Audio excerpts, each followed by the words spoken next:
Okay, I think we're going to go ahead and get started. So welcome to the Rotary Club of Norfolk. Pardon? Please mute your devices, and we'll ask you to unmute when you have comments to make or when you have a role in the meeting. Biggest reason we do this is specifically for our folks who help us with singing. It cuts back on the feedback. So thank you very much for muting. First, I'd like to ask that we all take a few moments to reflect on the recent events in our nation's capital and consider how we as Rotarians and citizens may help find common ground with each other. Mm-hmm.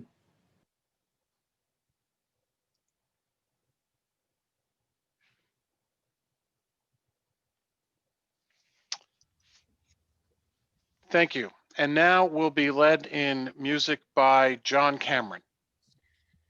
Thank you, President Jim. We're going to do two pieces today. One is going to be led by former President Pam Tubbs, but I don't think Pam is online yet. So I'm going to start with the one that I will lead. Okay. In the place of the frivolous foolishness I had planned on today, which was some stuff that was very silly. After last week, I decided we needed a little more patriotic songs. So I'm going to lead us in the first verse of America the Beautiful. And hopefully Pam will be on by then, and she's actually going to get at her piano and lead us in the national anthem, a song that I think you really have to have accompaniment to be able to sing. So we'll begin with America the Beautiful. Oh, beautiful for spacious skies, for amber waves of grain, for purple mountains' majesties above the fruited plain. America, America, God shed his grace on thee, and crown thy good with brotherhood from sea to shining sea. Now, did Pam make it? Yes, I'm here. Wonderful. Then I'm going to mute myself and give it to Pam, who will lead us in the national anthem. And Jim, if you're letting me share my screen, that's good. Yes, go ahead. Okay. We will start this slideshow from beginning. Here we go. All right, and I will do this so we can see. All right.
Thank you, Pam, and thank you, John.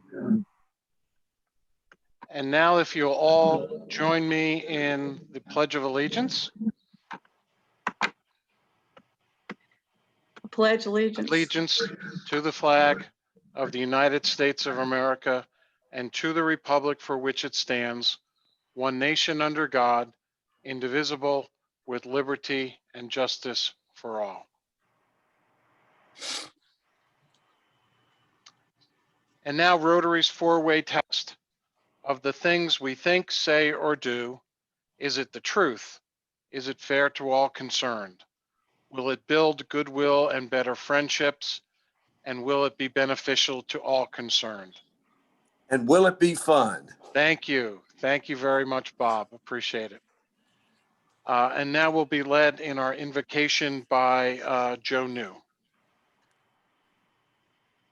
Thank you. I'm going to share words from Bob Healy's favorite song.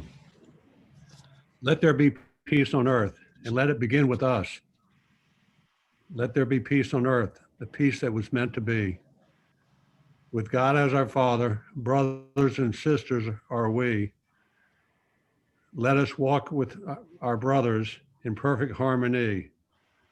Let peace begin with us. Let this be the moment now. With every step we take, let this be our solemn vow. To take each moment and live each moment in peace eternally. Let there be peace on earth, and let it begin with us.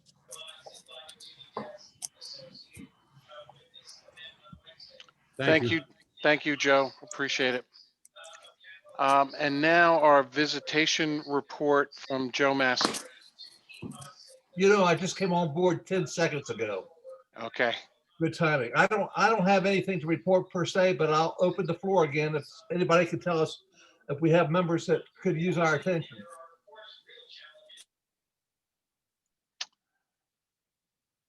Does anyone know of any Rotarians who could use some attention or assistance from us? Jim, I just got a message from Jennifer Dilworth that she does not have a link to get on board. What do I need to do? If you could forward her the email that I sent you, Okay. let me go and do it. that will allow her to get right in. Thank you. Okay.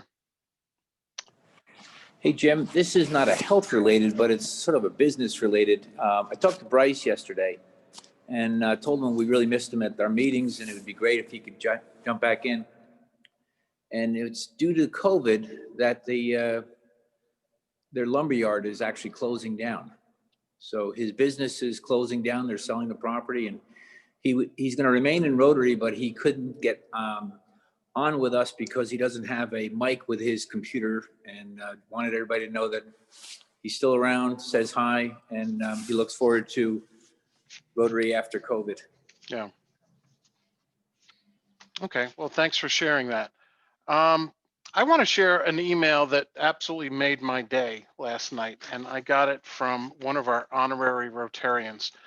And it was from Fred Walker. And he said, Dear Jim, I was delighted to receive a Rotary Pin +2. I think Sigger Whitaker should receive some credit. She's the one who pushed me through and has done so in the past. I'm so sorry I'm not able to make the meetings on Tuesday. I have a therapy session Tuesday from 12:30 to 1:30. I could change therapist, but I think the one I have is a great person is a great person, and that's the best time for them. Nonetheless, I do read the newsletters and I do like to see the things that the chapter is doing. And I'm pleased that somebody kept track of the contributions. And I can assure you that the pin will make a great conversation piece when I wear it to dinner. The entire club has to be congratulated on continuing to function under these incredible conditions. The residents here are getting their first injection on Thursday. That's because we're all old. The staff were all injected last week. They are not all old, but they have to take care of the old ones. I wish you well in 2021. Best, Fred Walker. So it was good to hear from Fred, and he's doing well. Give me 1 second here. All right. I know we have some guests. Joey, you had a guest, didn't you? I don't think she's signed in yet, but Kate Malhewish, who is a fellow Master Gardener, will be joining us. And you may recall her husband, Chris Malhewish, was one of our speakers last year. Okay, great. That is great. Lisa, you have at least a few. Well, I have one that I can see. I can't see, so my husband, Webb Chandler, is joining us today. Okay, wonderful. Well, welcome to the Rotary Club. Thank you for joining us. Our school of the week is Northside Middle School, and our rotation scribe today is Sharon Lederberg. So thank you, Sharon, for doing that for us. Our first order of business is, one of those bittersweet moments. We're going to be reading aloud the club's resolution for Nancy Chandler. For those of you who are not aware, and I know most of you are, Nancy is Lisa Chandler's mother-in-law. And particularly for those of you who are not aware, Nancy Chandler was the first woman member of the Rotary Club of Norfolk years ago. So she was a shining light in our club, shining light in our community. And I'm going to hold on one sec. Let me just mute. Okay, I'm going to go ahead and officially read read a resolution of the Rotary Club of Norfolk, Virginia, in memory of Nancy Outland Chandler, 1935 to 2020. Whereas the Rotary Club of Norfolk community lost a valued member and leader on March 27, 2020, with the death of Nancy O. Chandler.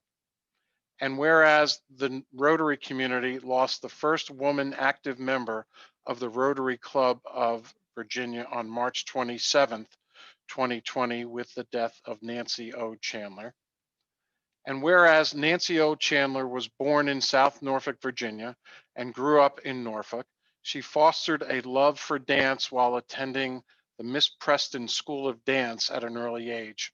She taught at Blair Middle School for 3 years until her marriage to Webster Monroe Chandler Jr., also a member of the Rotary Club of Norfolk.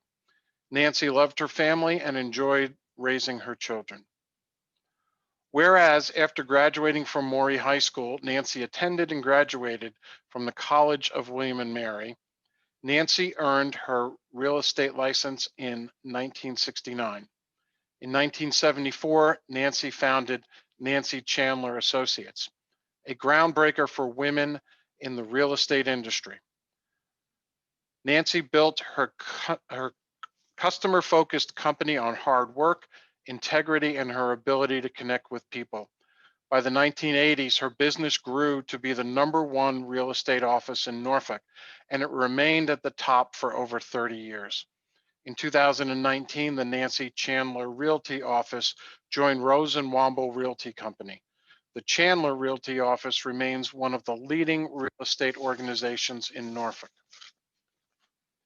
Whereas Nancy was an enthusiastic volunteer for many Norfolk civic organizations. Nancy was a member of the Board of Directors of Heritage Bank, the Board of Trustees of Westminster Canterbury on Chesapeake Bay, and president of the Board of Directors of the Ballantine. Nancy was a faithful member of the Church of the Good Shepherd, where she served on the vestry. Additionally, she was active with the Daughters of Charity of St. Vincent de Paul, the Jean Outland Chrysler Library, and the Chrysler Museum. Whereas Nancy Chandler is a Rotary trailblazer, she became the first female member of the Rotary Club of Norfolk in 1988. Nancy joined the Rotary Club of Norfolk February 9th, 2009, and remained a faithful member until her passing. She was a Paul Harris Fellow. her life demonstrated to Rotary the Rotary motto, service above self. Nancy was a Rotarian's Rotarian. Whereas an incredible special individual in the life of the Rotary Club of Norfolk has now departed, but Nancy Outland Chandler will be remembered with the greatest respect as a person who was not only a trailblazer, but also one who found great joy in serving others, be it her family or her community. Therefore, be it resolved that the Rotary Club of Norfolk expresses its sorrow and its deep sense of loss on the death of Nancy Chandler on March 27, 2020. Be it further resolved that these resolutions be spread upon the records of the Norfolk Rotary Club and that copies be transmitted to the children of Nancy Outland Chandler. So, Thank you, President Jim. I know, you're I welcome. know she'd like that. Okay. Lisa, anything you'd like to add? I don't know, there was a lot included in there, and I think that anyone that knew Nancy knew that she was a force to be reckoned with in many good, in a lot of good ways. I mean, she was determined. She fought fiercely for her family and for her business and for her community, and she was quite a woman. Well, our club's sincere condolences, you know, and we will remember her for a long, long time. Thank you. Sigur, can we move into some recognition of some Paul Harris Fellows? Absolutely. First, I'd like to tell the club that we have been recognized as a club once again for being among the leaders in terms of online donating to Rotary Foundation. On the day of giving, we were third in the world. That is out of 35,000 approximate clubs. And so you all are to be congratulated for your support of the Rotary Foundation. We have another new Paul Harris Fellow, and that is Mike Richardson, who has jumped into Rotary with both feet. He's been active on community service days and very quickly became a Paul Harris Fellow. So thank you so much, Mike, for what you've done for the Rotary Foundation. And I'm delighted that you're a member of our club. We also have a Paul Harris 3+3 pin for Al Carmichael, who has been a loyal supporter of the Rotary Foundation. Thanks so much, Al. We appreciate everything you all do for Rotary, and it enables us to do a lot in our community. Thank you, Sigur, and thank you, Rotarians. I'm continually impressed at the generosity of our club's members, and sincerely appreciate it. It does a world of good on a global basis and on a local basis. So thank you. Next, we're going to move on to an induction of a new member. We're going to be inducting, our plan was to be inducting 2 people. I'm not sure that we're going to have both today, but we do have Stan Turbeville with us, and he is being sponsored by Marsha Constant. And at this point, Marsha, I'd like to just turn it over to you to introduce Stan. And then Stan, we will, and I know you've made contact, but we will introduce you to your mentor who will guide you through the process. So Marsha? Certainly. Good afternoon, everyone. And it is definitely my pleasure to introduce to everyone this afternoon, Dr. Stan Turbeville.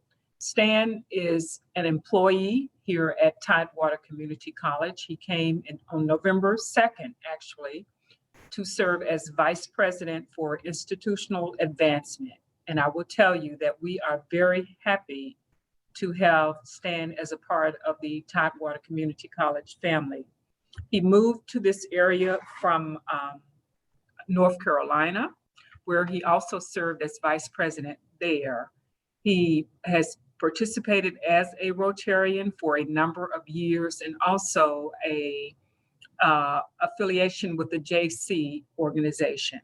Stan has been married for 26 years to Sherry, his wife, and they have two daughters, Abby and Emma, ages 18 and 14.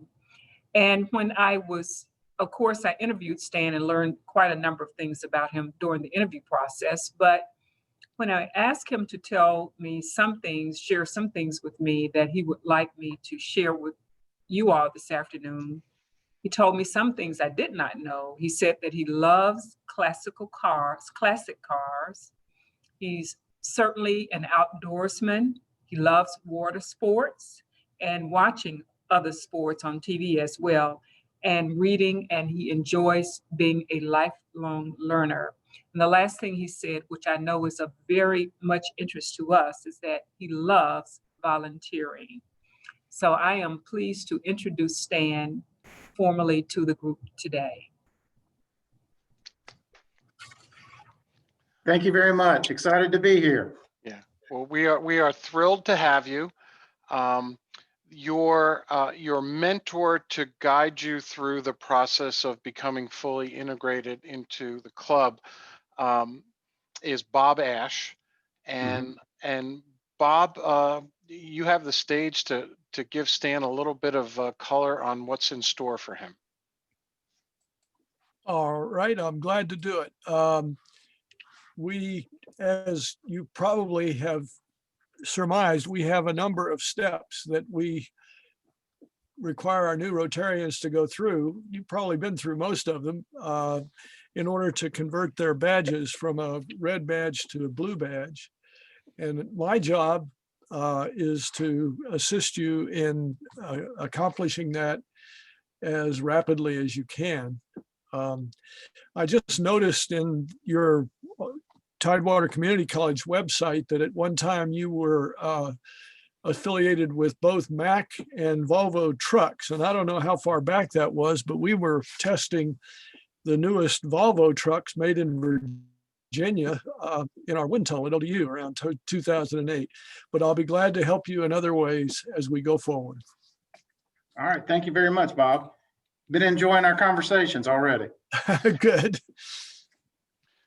Stan, did you receive the new member packets that were sent? I did. Thank you very much. Okay, and I know as a former in your previous club, I believe you were a president-elect before you decided to move to the Hampton Roads area. So you know the value of having your Rotary pin on. Right. Yeah. Absolutely. Well, good. Anything you'd like to share with the club?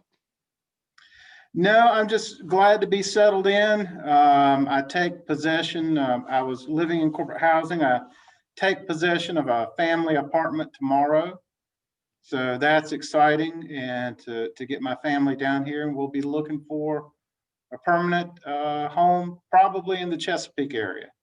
So looking forward to it. Yeah. Well, Stan, welcome, and if we can all give Stan a round of applause and welcome to the club. We're thrilled to have you. Thank you very much. Okay, thank you.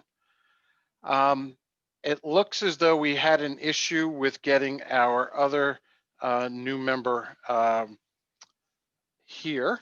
So we'll reschedule Jennifer Dilworth for a future date, hopefully next week. Her absence is as a result of my ignorance of computers. Well, we will fix this next week. That's all. It's all good. It's all good. Final thing, I wanted to give the floor to Jason Drain to just talk a little bit about the upcoming fundraiser. Thank you, President Jim. Yeah, just wanted to just share with the group here, we are working on coming up with an online fundraiser that we will have. It's more of a online bidding auction with with some items. And that's where I'm going to reach out to all of you and ask for your help. So we are looking for items that people would like to donate, that we could add to the online auction, whether that's a tangible object that you physically have, or if it's an experience that you could provide an individual, or if you have connections in the community and know anybody inside the community that would like to donate, something that we could add to our auction. Right now, we're looking at opening that auction up probably sometime in the month of February, running it for about a month with a end date sometime in March. We're looking at potentially for the grand finale slash identification of who's going to have that, or I'm not sorry, who of actually the raffle portion of that happening potentially on St. Patrick's Day, and having an option either attendance to a live venue, and then obviously Zoomed as well for the individuals that could not attend or for whatever reason. So there'll be some more details to come. I have a few phone calls out to a couple different venues, waiting to hear back from them to get some availability. So the ask is an item or experience that you would like to donate, or connection inside the community that would like to donate something. And then the second part of that ask is if anyone has a burning desire in their heart to help coordinate some of these efforts, I would be more than willing to bring them on and help with this.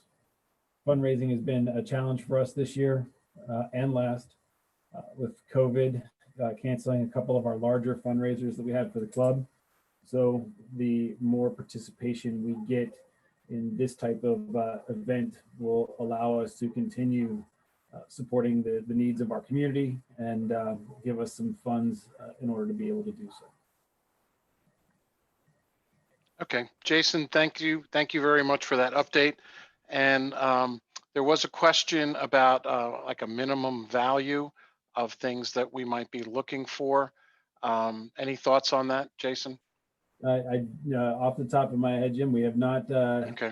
not really had a conversation about a specific minimum value, but all donations will be welcome. Thank you. Thank you. Thank you. Okay, I do see that Jennifer Dilworth has joined us. Jennifer, can you hear me? Yes, I can. Okay. Well, you're here, so we're going to induct you as our right now our newest member, since Stan was already inducted. Your sponsor is Joe Massey, and Joe, I would like for you to introduce Jennifer to our club.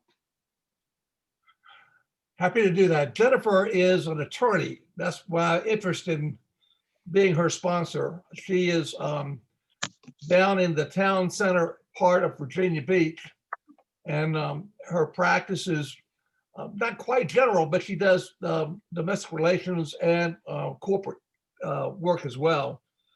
Jennifer, I'm not familiar with your education background. If you could kick that in for us. Yes, no problem at all. I graduated from VCU in psychology and criminal justice, and then did William and Mary Law School. Pretty good credentials. Thank you.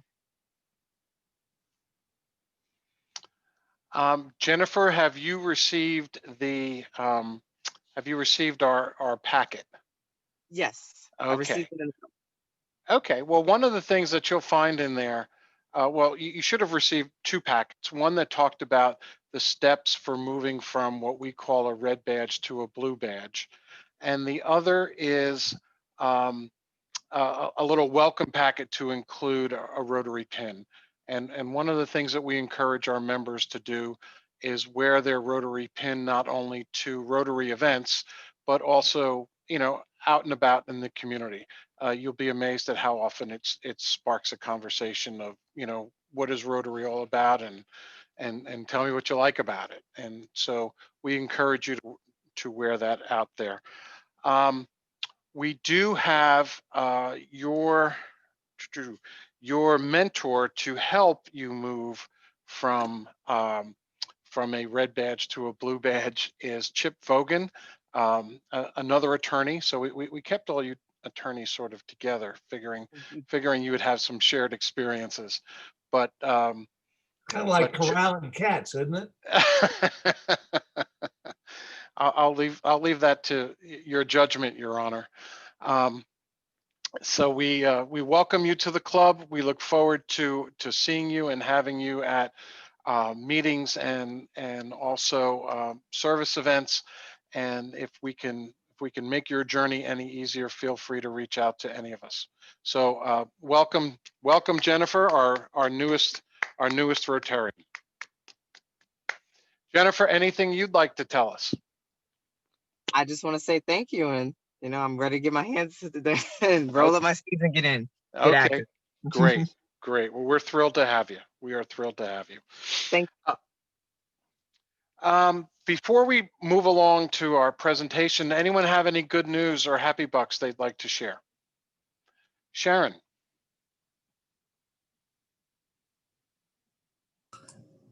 I need to pay some happy bucks for my 3 children because they all roll tide in my house. Well, congratulations. Thanks. Congratulations, Alabama. Anyone else? Jim, Yes. this is Bill here. I have a happy Bill. bucks for having gotten my first vaccination this week. Oh, wonderful. That's a good All thing right. for me. Good thing for you. Absolutely. I can make it 2 more weeks to get the second one. I'll be okay. Thank you. Okay, good. Hopefully there will be a lot more people in the near future who are expressing that same sentiment. Right. Anyone else? Yes, Stan. I'd like to throw out some happy bucks.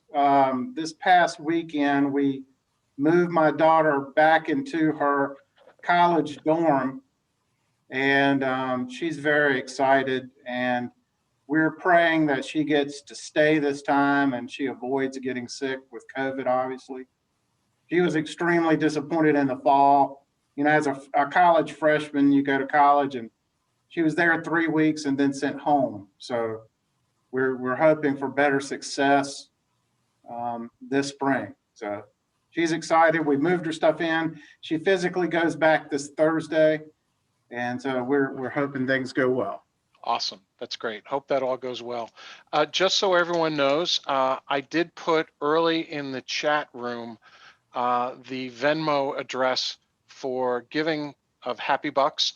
And I also put the Venmo payment address if you want to use Venmo to pay your dues from the invoice that just went out a couple weeks ago. So anyone else with happy bucks? Diana.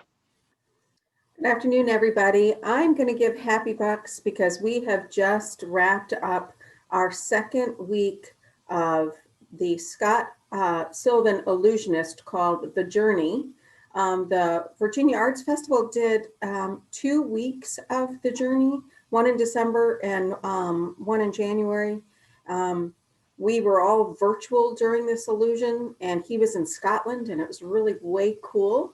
And happy to say it was successful and people had a really enjoyable time. So I want to give happy bucks for still doing events, even though we live in a world with COVID.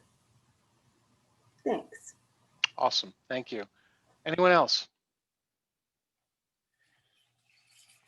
I want to give some happy bucks for Walt. Walt, I think, has done a wonderful job at keeping our club engaged in service projects in the community. And I can't imagine where we would have been this year without the efforts that he's put in.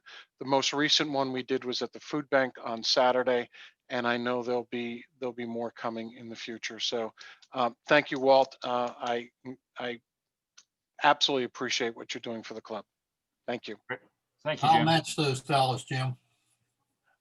Thank you. I appreciate that. I appreciate that. Anyone else? Anyone else? Okay. Well, then we're going to move right along. Our Vice President in charge of programs is Lori Harrison. And Lori, you have the floor. Thank you. I'd like to introduce our Rotarian of the day. It's Chick Robertson. And originally he joined the Northside Club in 1971 and is a past president of that club. And then he transferred to our club in 1976, took a break for a little while and rejoined us again under our club. He's a Norfolk native, married to Kathy for 46 years. He's got 2 children and 2 grandchildren, Lily and June. And he enjoys woodworking, boating, yard work. He's on the board of the Norfolk Botanical Gardens and Westminster Canterbury. And he's going to introduce our speaker today. Take it away, Chick. Chick, you're muted. Okay. It's always a great pleasure and honor to introduce a fellow Rotarian, one who is in the former in the Virginia Beach Club and now a member of the Chesapeake Club. Mike Beneteau is the president and owner of TFC Recycling, which is a family business that he joined after finishing American University in 1987. Mike's a very engaged civically. He's part of the Virginia Beach Vision. He's on the State Waste Management Board and the Chesapeake Alliance and part of Neptune Fest. His company offers recycling services to 650,000 households between Northeastern North Carolina and Richmond, and employs over 400 people and collects and resells 12,000 tons per month of recycles. He's married to a beautiful former media personality, Leanne Rains, and they have 3 college-age children. Michael, I look very much forward to hearing what you have to say about the recycle industry. And I think we as citizens take your efforts for granted. I think that water, sanitation, and recycling are some of our most important services in this country that allow us to live like we do. And truly thank you for what you do. Thank you so much. I'm hoping you can hear me okay. We can hear you fine. Yeah, you look good. Loud and clear. Oh, great. Thank you. I really appreciate the opportunity to speak of you. And I'll just share briefly, I'm on my way back from New Orleans and actually am in Augusta right now with my cell phone on to give the presentation in a Walmart parking lot.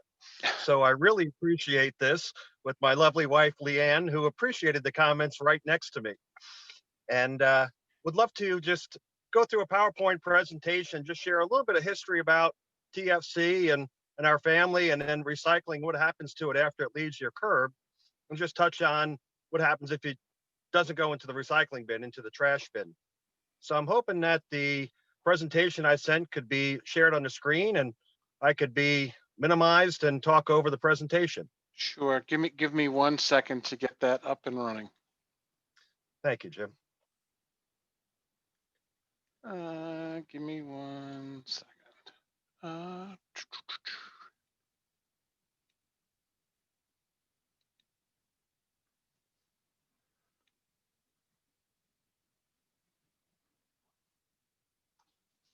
Hold on, I just got to get back to the start. And hold on.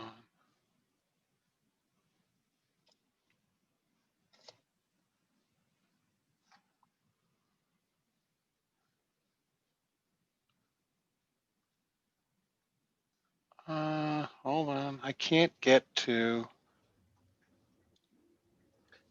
God, I hate this. I have it on my screen too, Jim. Do you want me to try? Yeah, go ahead and try, please. Does Pam still have it? Maybe she was the last one. No, I have it. Here we go. Great. Thank you, Lori. Yep.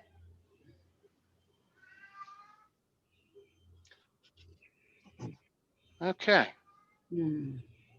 Great. Yeah. Well, thank you. Again, our company name is TFC Recycling, and the colors are really who we try and be when we're talking about TFC and our vision.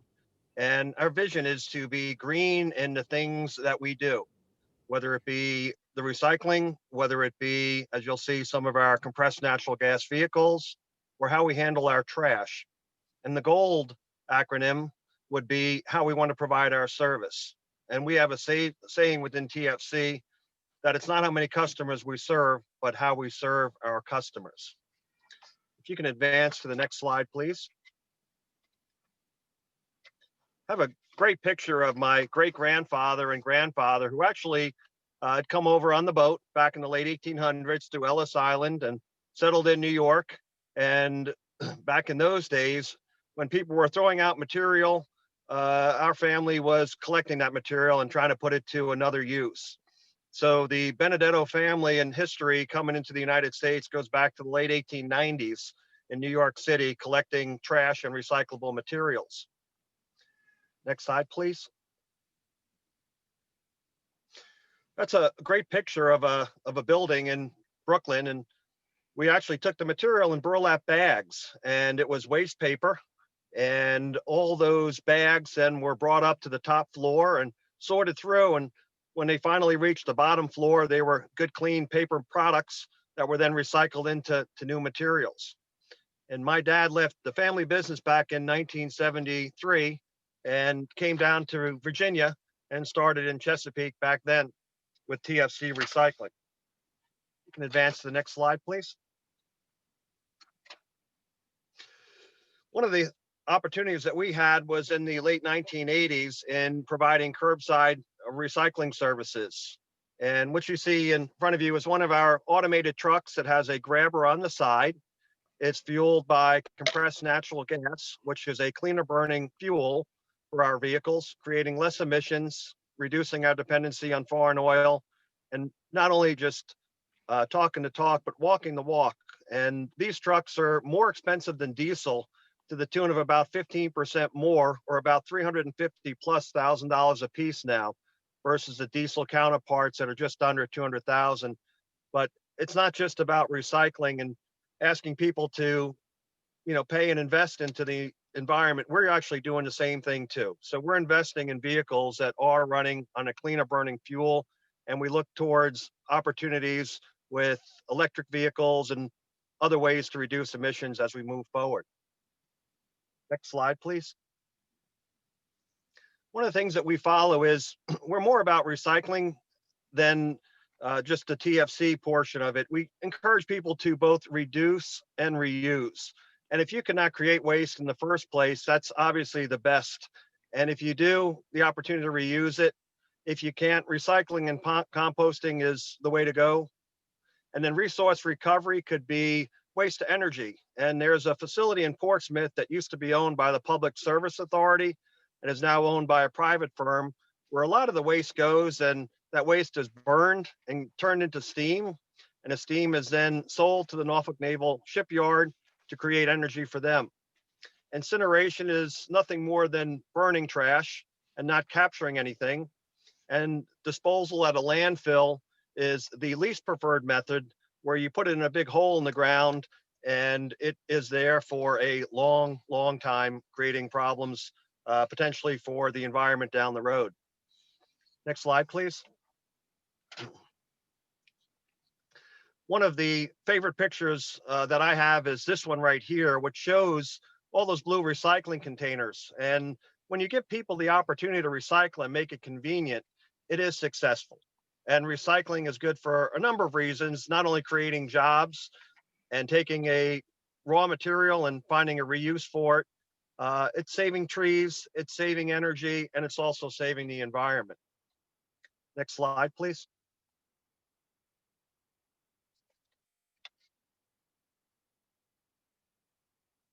That's a photo of the landfill out in Suffolk off of Route 58. And not all the trash goes to the landfill, but a lot of trash from our area does go to landfills.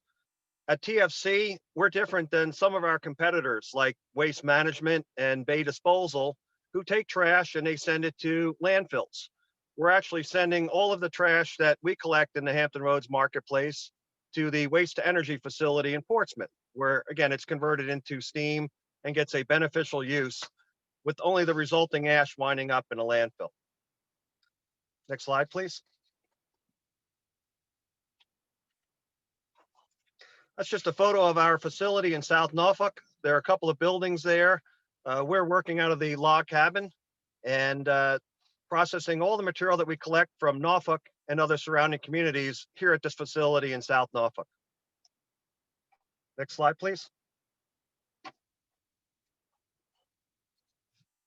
After material gets collected in our trucks, it comes back to our facility where the trucks are emptied, and it is then the process gets started. The loader there will put the material to the right on that conveyor belt, which travels up to a sorting station. And that's where the process starts. Next slide, please.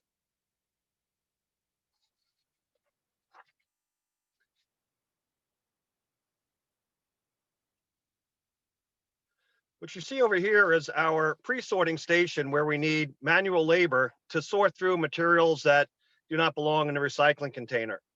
And you'd be surprised at the ambitiousness and the wishful cycling of folks that are out there in the community with putting materials in the recycling bin that don't belong.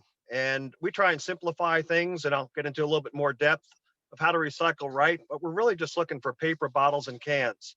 So any plastic bags that come in are a big problem for us. And even if the plastic bag had recyclable materials inside, you may recall the I Love Lucy episode where they were working at the chocolate factory and they could not keep up with all the chocolate coming through. And that's the same challenge we run into when we get plastic bags filled with recyclables. We just don't have time to break them open. We're not sure if it's trash or recycling inside in many cases. The bag is not see-through. So plastic bags are one of the biggest challenging items that we get put into our recycling bins. Next slide, please.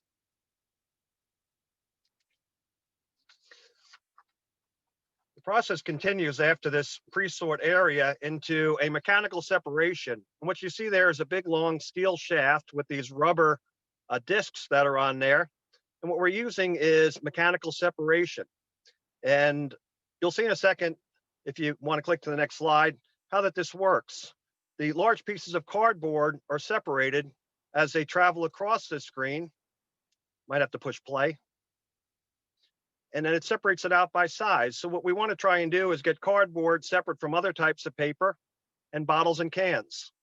And so it goes through this process with those rotating discs, and the larger material goes across the top and the smaller material will fall down through.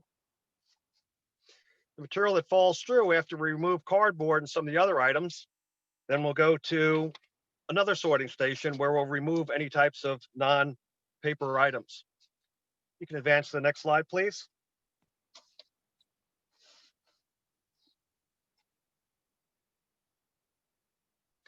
We also use optical sorting technology, and that red unit that you see there that says T-Tech on top is actually a camera with a light reading material that's directly below it on a very, very fast moving conveyor belt. And after we've separated out the paper from the bottles and cans, there are some small pieces of paper that wind up going with the bottles and cans. And that optical sorting unit, if you can advance to the next slide, please, will actually take material and it identifies it with the camera that there's paper coming through. And there is an air jet at the end of this conveyor belt. And the air jet then will fire on those pieces of paper, putting it onto a separate conveyor belt from the bottles and cans, which will just fall down onto a conveyor belt that will then be used for sorting bottles and cans out. We use the same type of technology to also sort out, for example, number 1 PET soda bottles from number 2 plastic high density polyethylene, like your laundry detergent and milk jugs. We also use magnets to separate out steel and aluminum cans. And so the process that might seem not very technologically advanced actually is about a $20 million+ investment in building and equipment to separate all this equipment out. And each shift, we're processing somewhere in the neighborhood of 150 to 200 tons of material every day. And this material, and over 2 shifts, so it's about 400 tons a day of material that we actually process through this recycling process, creating jobs and a significant investment to try and capture as much recyclable material as possible. You can click to the next slide, please. A lot of the paper products, you can go back one or you can leave it right here, but the truck and the forklift that's there is loading paper products on the previous slide, which is okay. And a lot of it's going into overseas containers. And one of the things that recycling does is balance the trade deficit. A lot of material goes to China and India and the Far East, in addition to South America. And they need the paper to create boxes. And when these boxes, what they'll do is put product in and ship it back to the United States. And there is such a trade deficit and such a volume coming in from overseas, China in particular. We have so many containers that are here that need to go back to China. And getting containers back to China is like a backhaul from a freight perspective, and it's pretty cheap. In fact, one of the interesting items I share is that to get a container from China over to the United States, to Norfolk, for example, at one time cost about $4,000. To get that same container back cost $500 because it needed to get back there, and it either went back empty or full of material, such as paper products. Ironically, the cost for us to ship a container from Richmond 100 miles down to the port of Norfolk exceeded the cost of getting that container from Norfolk all the way over to China. Pretty interesting. Next slide, please.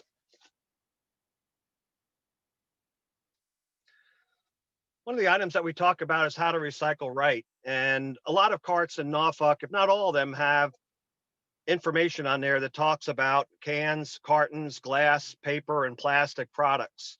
I simplify it by paper bottles and cans, and most paper bottles and cans can be recycled. Items that can't be recycled are items such as antifreeze and motor oil that you can't put down the drain.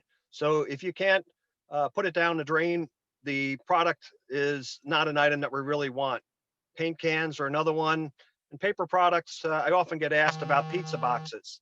And the pizza boxes are challenging for us because we don't have time to open them. So we don't know if there's crust in there, if there's grease in there, if there's plastic in there, or the paper that the pizza comes on in there. And so when we see pizza boxes, we try and remove them. And one of the reasons we try to remove it is that China and a lot of foreign countries do not want the trash coming in to their countries and being put into their landfill and disposal sites. So they want to get a clean product coming in, and they do not want contamination. They do not want plastic bags. They want to try and get product that they can reuse. Go to the next slide, please. I want to talk briefly about an incentive that we have that's called Recycling Perks. And Norfolk and all of its residents, in addition to Chesapeake and other communities, have an opportunity to get some benefit from their recycling efforts. It's called Recycling Perks or EnviroPerks.com. And people that participate in the program have an opportunity to earn points. And these points can be redeemed for free items. It might be a cup of coffee, a bottle of water, reduced admission. And we've got a lot of local partners that we work with, such as the Virginia Zoo, the Symphony Orchestra, the SPCA, and others within Norfolk that help support the business. There is no cost for the businesses to participate in the program. So when you're able to recycle your material and get the points, these are some great reward partners that we have partnered with, and they offer some great unique rewards for free advertising. There's no charge from us to do that, and it's a great benefit to residents. Next slide, please. Let's see, the final slide, which has some contact information on it for me. I do want to open it up for questions, but before I do, I just wanted to share with you how much I really appreciate the opportunity, how important recycling is, not only for the environment, but also creating jobs, balancing the trade deficit, and leaving a legacy for the next generation. In Norfolk, residents are paying about $28 per month for their trash and recycling services. And there was a discussion not too long ago about canceling recycling. The cost or investment for recycling is under $5 per month. In fact, it's under $4 per month in the city of Norfolk. So out of that $28 monthly fee that the city charges you, only about 1/7 of that goes towards recycling. And recycling is a great way to reduce the carbon footprint and provide sustainability for generations to come. With that, I'd like to thank you all for the opportunity and be happy to answer any questions. Okay, who has some questions for Mike? This is Lois. I have a question. Yes. I really appreciate your comments. I have not used a plastic bag from a grocery for more than 10 years. I was influenced by family members of mine who live in Seattle, where when you go into a grocery, you must take your own reusable bag. When do you think we'll start getting rid of plastic bags in groceries in this region? It's a real challenge. The Retail Alliance is a big fan of plastic bags. And I understand why with some of the smaller mom and pops and the need for them to have plastic bags. We've talked about trying to put a tax on plastic bags, and the industry is just totally opposed to it. So unfortunately, until we can get elected officials and better lobbying efforts to help with that effort, it's going to be a challenge in Virginia. Virginia is one of the largest importers of solid waste. Also, we're typically out of the 50 states ranked in the top 3 for importing waste. And there was discussions about trying to charge a fee for out-of-state waste coming into the landfills in Virginia and creating that environmental burden on residents and taxpayers. And it was shot down due to interstate trade. There was some ways around it, but we have not been very successful. I appreciate your efforts to not get any plastic bags, and we certainly do like to see people use reusable bags. But it will be a challenge for us to continue that effort to get plastic bags banned in Virginia. I'm not sure if I saw something on glass. It might have been a comment. Glass right now is an item that we often talk about, and we do get recycling credit for it. It's used as a alternative daily cover at landfills. And the glass industry has been really good at talking about how sustainable their product is and how it doesn't decompose. But in reality, the glass industry does not support recycling of glass. The quality that comes into us from the residents, it's all broken up. It's separated out by size. So we've got clear, green, and brown all together with small pieces of other items such as shredded paper. And unfortunately, the glass industry does not want to pay for it. They would rather take sand and silica and make new glass than recycle glass that is coming from their manufacturers. Mike, I know you said that you don't take plastic bags. What do we do with them? Plastic bags can be returned to the grocery stores, and there is a company in Winchester, Virginia called Trex that does make plastic lumber out of these bags. I'm always a big believer in saying we should not be using plastic bags to create plastic lumber.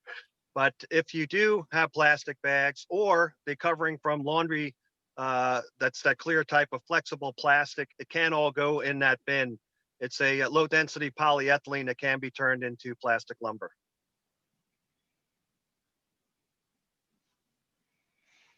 What do you see as some of the future developments in the recycling? Are we going to even be seeing this breaking it down more, separating at the curb, paper, glass?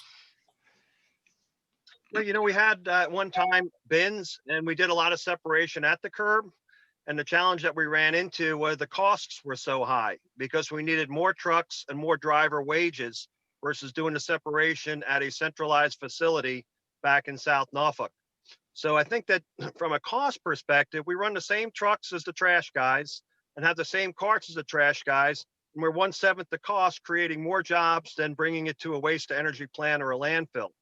What I see is a lot of the stuff going to the waste to energy plant or the landfill, getting a higher and better use out of it, and more separation being developed in the near future to turn stuff back into original forms where it can be made into other products. Thank you. Mike, I live out in Isle of Wight County, and we don't have curbside pickup we have to bring it to like a central recycling facility. What happens to it then? Does it go to like a company like yours, or what's that stream look like? So through drop off, there are different companies that might be handling the material, and we're the only ones that have the proper single stream recycling facility and made the multi-million-dollar investment into the recycling technologies. And I can't say exactly what other folks are doing with it. Occasionally you'll hear about companies and people from other areas and states that are doing the wrong thing with recyclable materials, whether it be burning it or landfilling it. I can assure you that our investment is true, it's real, and it works day in and day out. And that material that we get, we have the greatest opportunity to take the most material and put it to the best use. So Olive White, I'm not sure about it. I heard Smithfield canceled their recycling contract because Spade Disposal was not able to recycle it.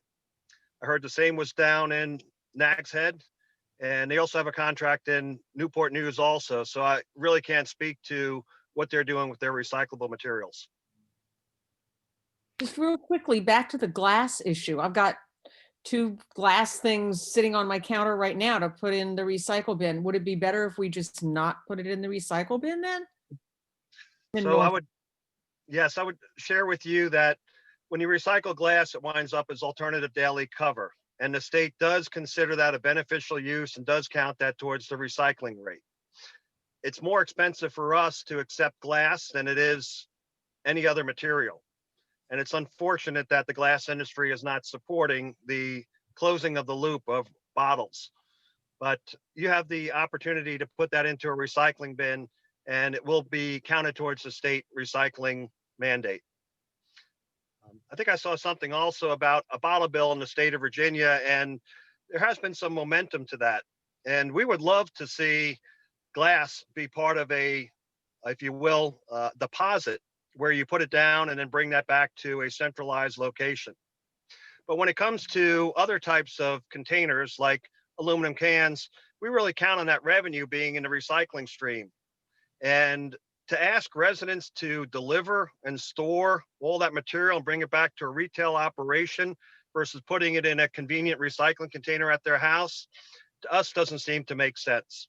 You don't want people driving up just to get rid of cans when we've got a truck that's already coming to your house and picking up your paper. So keeping the bottles into that stream is a financial benefit to help keep recycling costs low. And it does provide a greater opportunity for more people to recycle, because we know that many people will not redeem bottles and cans and it'll wind up going into the waste stream. Any other questions? Just to confirm, so you're really happy to have all my wine bottles, huh? I again would say that it's going to cost us a few more dollars, but it is something that we're contractually obligated to take. And we encourage people to recycle those items, the paper bottles and cans. And yes, so we welcome it. It's an acceptable item. What did you say about the glass, that it's not processed to be used for new product, but it's used as some secondary coverage? What is it used for? Is it crushed for some reason? What's Yes, the sir. secondary use? It's used for alternative daily cover. ADC is the acronym. And a landfill every day is supposed to put 3 inches of dirt over trash to keep it environmentally safe. And instead of putting dirt, they will use glass as a alternative daily cover. And the state does count that glass towards the 25% recycling mandate in Virginia. We're under the impression that the glass industry, which could be using up to 95% recycling content, is only using about 25%. And they're doing that for economic reasons. It's cheaper for them to make glass from virgin materials than it is to support the recycling of the products that they are creating. So when we talk about product responsibility, we have a $10 fee on tires. We have fees on other items like electronics that you pay in advance. It's an advanced disposal fee. We'd love to see that for glass, so the industry steps up. There is a facility in Toano, Virginia, an Owens facility, and they take very little recycled glass content back. by the time it goes through our process and our system, it all gets crushed, it all gets mixed together, and anything that's small, because it gets separated out by size, makes it uneconomical to do anything different than an alternative daily cover. There are many communities that eliminated glass from the recycling stream just due to the cost and the contamination and wear and tear on equipment. We've had those conversations with cities on whether or not they wanted to eliminate glass. And as of now, they had wanted to keep the system the same with glass in the recycling stream.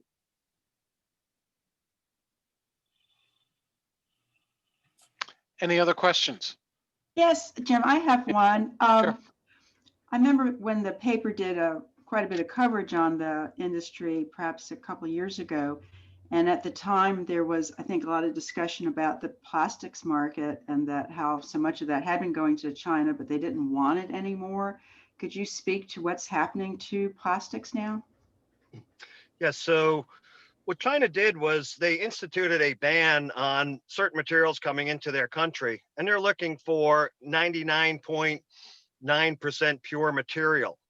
And it's impossible to get it that pure. So when China pulled out of the market for recyclable materials, it really created a glut and an oversupply in the market, because China was the 800-pound gorilla, taking in 30 million tons a year of material, and that dropped by over 50%.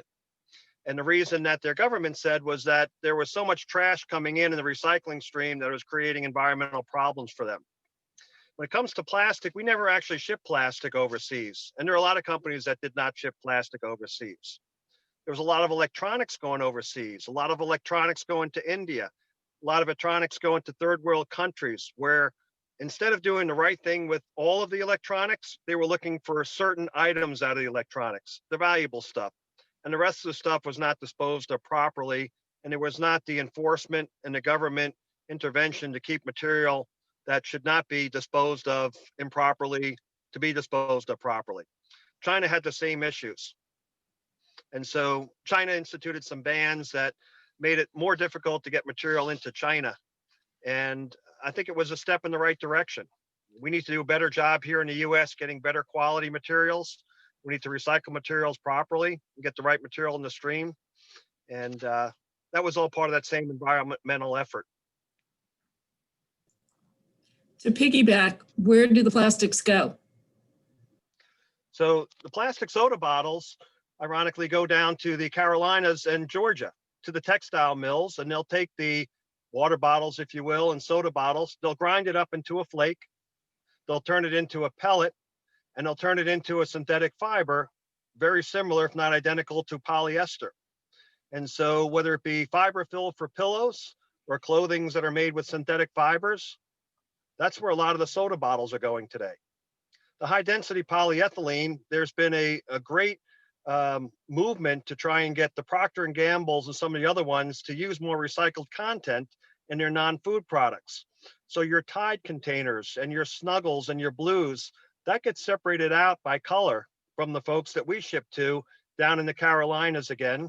And then they will ship that product back to the Procter & Gamble's of the world, and they love it, because it's a cheaper product, more environmentally friendly. It closes the loop.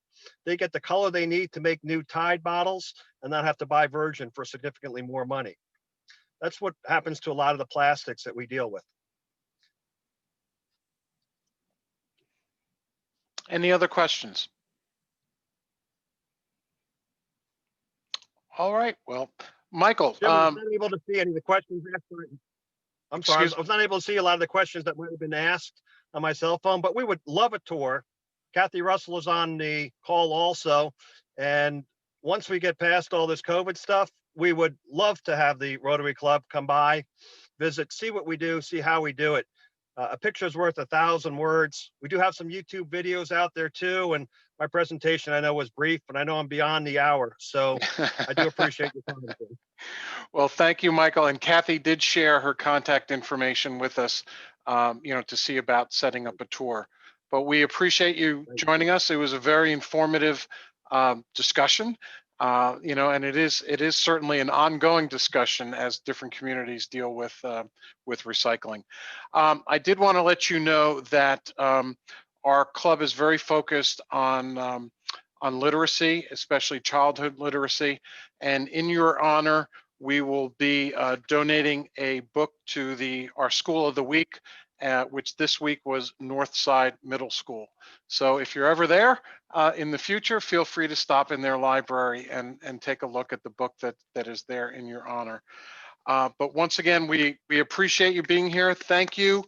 Our next meeting is next week on Tuesday, January 19th. And our speaker will be our very own John Cameron, talking to us about one of his travel adventures. So thank you all.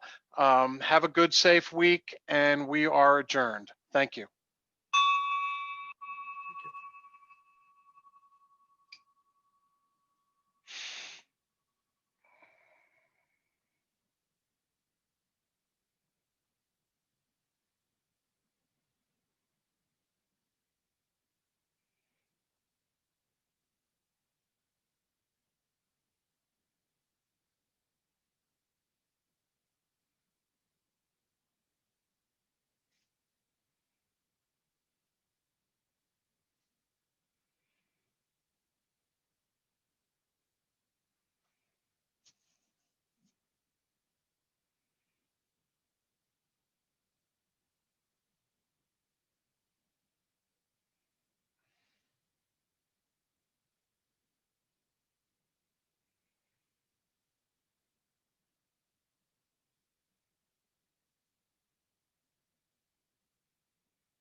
Hello.